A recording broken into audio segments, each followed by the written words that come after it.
இன்னைக்கு நீ தான் வழிகாட்டணும்.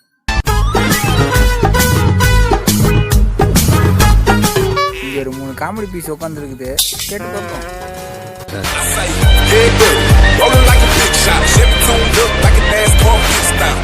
ப்ரோ, இந்த ஊருக்கு வேலை விஷயமா வந்திருக்கேன். ஏதோ வீடு அரேஞ்ச் பண்ணி கொடுக்க.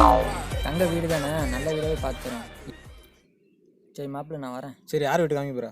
வேற யாரு? சொல்லாம ஓட்டத்தான். சரி, போயிட்டு வா. சரி வாங்க போகலாம்.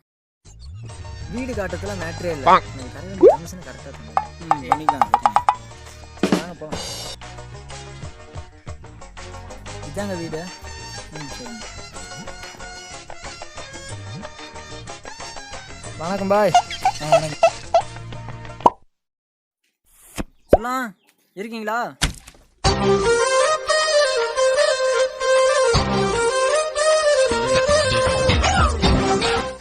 அதுக்குள்ள அவனை பிச்சைக்காரன் வந்துட்டான்டா. பாப்பா தலைவா, வீடு கேட்டு வந்திருக்காங்க. வீடு வேணுமா? சரி வரேன் தலைவா.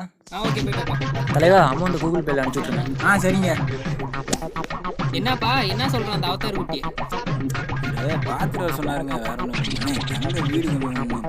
அப்படியா தம்பி? சரி வா, இங்க பாரு, கூரை வீடு இருக்குது, மெத்த வீடு இருக்குது, அவ்வளவு ஏன் அட்டை வீடு கூட இருக்குது. ஆனா நீ கேட்ட தங்க வீடு மட்டும் இல்ல தம்பி.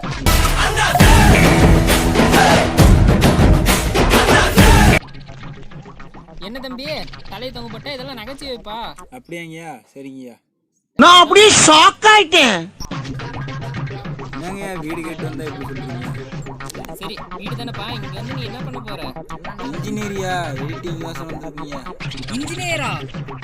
அப்போ உனக்கு வீடே கிடையாது, வெளியே போ. என்னென்ன சொல்றோம் பாருங்க, கம்பி கட்டுற கதையெல்லாம் எடுத்து போடுறாங்க. இன்ஜினியருக்கு வேலை தான் தர மாட்டேன்னீங்க, வீடும் தர மாட்டீங்களாடா. போங்கடா, எனக்கு வீடே வேணாம், போங்கடா. இங்க படுத்துற நிமிஷம் நாள தாங்க முடியலையே. தலை வலிக்குதுடா, தலை வலிக்குதே. என்ன பொழப்பு இது? நம்ம வாழ்க்கை எதை நோக்கி பயணமா போய்கிட்டு இருக்குன்னே தெரியலையே.